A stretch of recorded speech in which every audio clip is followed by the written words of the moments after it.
नमस्कार दोस्तों, स्वागत है आपका मेरे चैनल भक्ति की शक्ति में। दोस्तों आज हम बात करेंगे सत्यनारायण भगवान की व्रत कथा के बारे में। तो चलिए नाम लेकर कहानी को शुरू करते हैं। तो नाम लीजिए, जय श्री राम जय श्री राम जय श्री राम। एक बार नैमिषारण्य में तपस्या करते हुए शौनकादि ऋषियों ने सूत जी से पूछा, जिसके करने से मनुष्य मनोवांछित फल प्राप्त कर सकता है, ऐसा व्रत या तप कौन सा है। तब सूत जी ने कहा, एक बार श्री नारद जी ने विष्णु भगवान से ऐसा ही प्रश्न किया था। तब श्री विष्णु भगवान ने उनके सामने जिस वक्त का वर्णन किया था वही मैं आपसे कहना चाहता हूँ। प्राचीन काल में काशीपुरी में एक अति निर्धन और दरिद्र ब्राह्मण रहता था। वह भूख प्यास से व्याकुल होकर भटकता रहता था।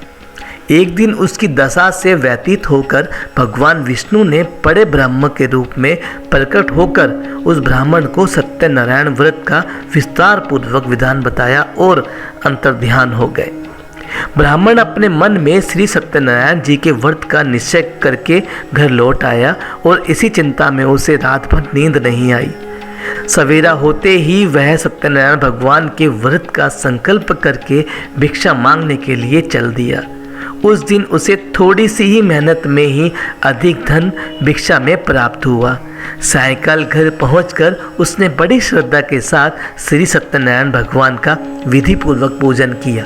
श्री सत्यनारायण भगवान की कृपा से वह थोड़े ही दिनों में धनवान हो गया। वह जब तक जीवित रहा हर महीने वह सत्यनारायण भगवान का व्रत और पूजन करता रहा। मृत्यु होने के बाद वह विष्णु लोक को प्राप्त हुआ। सूत जी पुनः बोले कि एक दिन वह ब्राह्मण अपने बंधु बांधव के साथ बैठ ध्यान मग्न होकर श्री सत्यनारायण भगवान की कथा सुन रहा था। तभी भूख प्यास से व्याकुल एक लकड़हारा वहां पहुंचा। वह भी भूख प्यास से व्याकुल कथा सुनने के लिए बैठ गया। कथा की समाप्ति कर उसने प्रसाद ग्रहण किया और जल पिया। फिर उसने ब्राह्मण से इस कथा के बारे में पूछा और उसने बताया, यह सत्यनारायण भगवान का व्रत है जो मनोवांछित फल देने वाला है। पहले मैं भी बहुत दरिद्र था। इस व्रत के प्रभाव से मुझे ये वैभव प्राप्त हुआ। यह सुनकर लकड़हारा बहुत प्रसन्न हुआ और मन ही मन में श्री सत्यनारायण भगवान के व्रत और पूजन का निश्चय करता हुआ लकड़ी बेचने बाजार की ओर चल दिया। उस दिन लकड़हारे की लकड़ियों का दुगना दाम मिला। उन्हीं पैसे से उसने केले, दूध, दही आदि सभी पूजन की सामग्री खरीद ली और घर चला गया। घर पहुंचकर उसने अपने परिवार और पड़ोसियों को बुलाकर विधि पूर्वक सत्यनारायण भगवान का पूजन किया। सत्यनारायण भगवान की कृपा से वह थोड़े ही दिनों में संपन्न हो गया। प्राचीन काल में उल्कामुख नाम का एक राजा था। राजा और उसकी रानी बड़े ही धार्मिक थे। एक समय राजा रानी भद्रशिला नदी के किनारे सत्यनारायण भगवान की कथा सुन रहे थे। वहीं एक बनिया भी आ पहुंचा। उसने रत्नों से भरी अपनी नौका को एक किनारे पर लगा दिया और खुद भी पूजा की जगह पर जाकर बैठ गया। वहां का चमत्कार देख उसने राजा को इसके बारे में पूछा तो राजा ने बताया कि हम विष्णु भगवान की पूजा कर रहे हैं। यह व्रत सभी मनोकामनाएं पूरी करने वाला है। राजा के वचन सुन और प्रसाद लेकर बनिया अपने घर चला गया। घर पहुंचकर उसने अपनी पत्नी को इस व्रत के बारे में बताया और मैं भी संतान होने पर यह व्रत करूंगा। उसकी पत्नी का नाम लीलावती था। सत्यदेव की कृपा से वह कुछ ही दिनों बाद गर्भवती हो गई और 10 महीने होने पर उसने एक कन्या को जन्म दिया। कन्या का नाम कलावती रखा गया और वह चंद्रमा की कलाओं के समान नित्य प्रति बढ़ने लगी। एक अवसर पाकर लीलावती ने अपने पति को सत्यनारायण भगवान का व्रत करने की बात याद करवाई। उसने कहा, मैं यह व्रत कन्या का विवाह के समय करूंगा। यह कहकर बनिया अपने कारोबार में लग गया। जब वह कन्या विवाह की योग्य हुई तो उसने दूतों द्वारा खोज करवाकर कंचन कुंड नगर के एक बनिए के सुंदर सुशील गुणवान बालक के साथ उसका विवाह कर दिया। लेकिन फिर भी बनिए ने सत्यनारायण भगवान का व्रत नहीं किया। इस कारण श्री सत्यनारायण भगवान अप्रसन्न हो गए।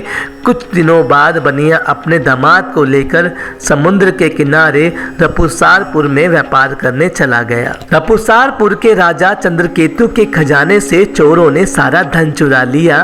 राजा के सिपाही चोरों का पीछा कर रहे थे। चोरों ने जब यह देखा कि सिपाहियों से बचना कठिन है तो उन्होंने राजकोष से चुराया हुआ धन एक जगह पर फेंक दिया और खुद भाग गए। वहीं बनिए का डेरा था। सिपाही चोरों को ढूंढते हुए उसी जगह पर पहुंच गए। उन्होंने दोनों बनियों को चोर समझकर पकड़ लिया। राजा ने दोनों को जेल में डालने का आदेश दे दिया। उनका धन कोष में जमा करा दिया। श्री सत्यदेव के कोप से लीलावती और कलावती दोनों बड़े दुख से जीवन व्यतीत कर रही थी। एक दिन कलावती भूख प्यास से व्याकुल होकर मंदिर में चली गई। वहां पर श्री सत्यनारायण भगवान की कथा हो रही थी। वहीं बैठकर उसने कथा सुनी और प्रसाद लेकर घर पहुंची। माता ने देरी का कारण पूछा तो पूछने पर उसने यह बात बताई कि उसकी बात सुनकर लीलावती को अपने पति की भूली बात याद आ गई। उसने श्री सत्यदेव के व्रत का निश्चय किया। उसने अपने बंधु बांधव को बुलाकर श्रद्धापूर्वक कथा सुनी और विनम्र भाव से प्रार्थना की कि मेरे पति ने जो संकल्प करके जो आपका व्रत नहीं किया उसी से आप अप्रसन्न हुए थे, कृपया करके उनका अपराध क्षमा करें। लीलावती की प्रार्थना से श्री सत्यदेव प्रसन्न हो गए। उसी रात श्री सत्यदेव ने राजा चंद्रकेतु को सपने में दर्शन देकर प्रातःकाल होते ही दोनों बनियों को जेल से छोड़ दो और उनका सभी धन उन्हें लौटा दो, वरना पुत्र समेत तुम्हारा राज्य नष्ट हो जाएगा। इतना कहकर सत्यदेव अंतर्ध्यान हो गए और राजा ने भी सवेरा होते ही दोनों बनियों को मुक्ति का आदेश दे दिया और साथ ही उनका धन उन्हें वापस लौटा दिया और मानपूर्वक उन्हें विदा किया। दोनों बनिए आनंदित होकर अपनी नौका लेकर अपने घर चल पड़े। तभी श्री सत्यनारायण भगवान सन्यासी के भेष में उनके पास आए और बोले, तुम्हारी नौका में क्या है? बनिए ने हंसते हुए उत्तर दिया, नौका में तो फूल पत्तों के सिवाय कुछ नहीं है।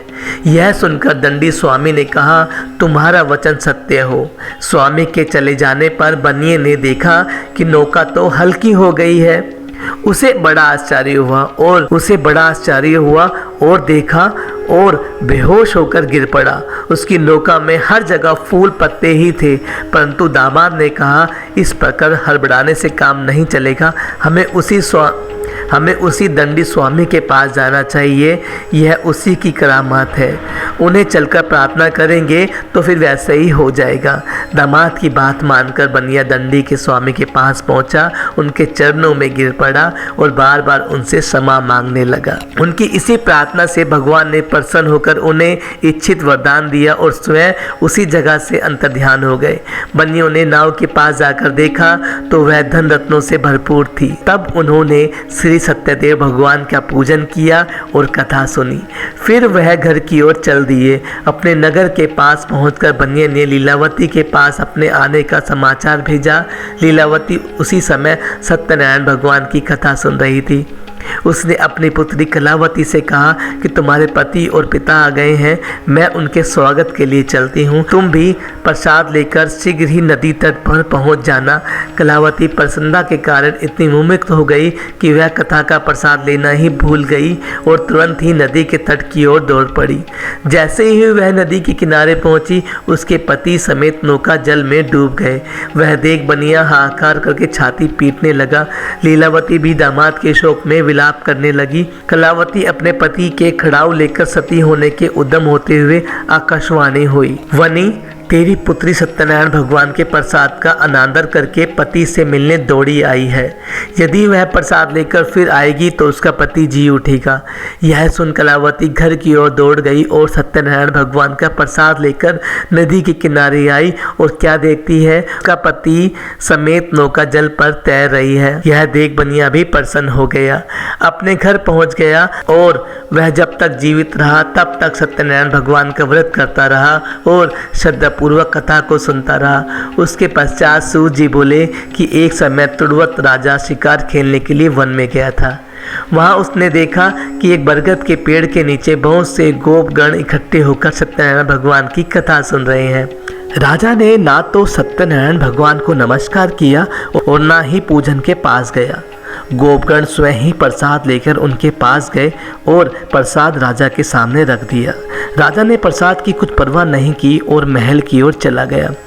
महल के दरबार पर पहुंचते ही राजा को मालूम हुआ कि उसके पुत्र पौत्र और धन संपत्ति सब नष्ट हो गए हैं।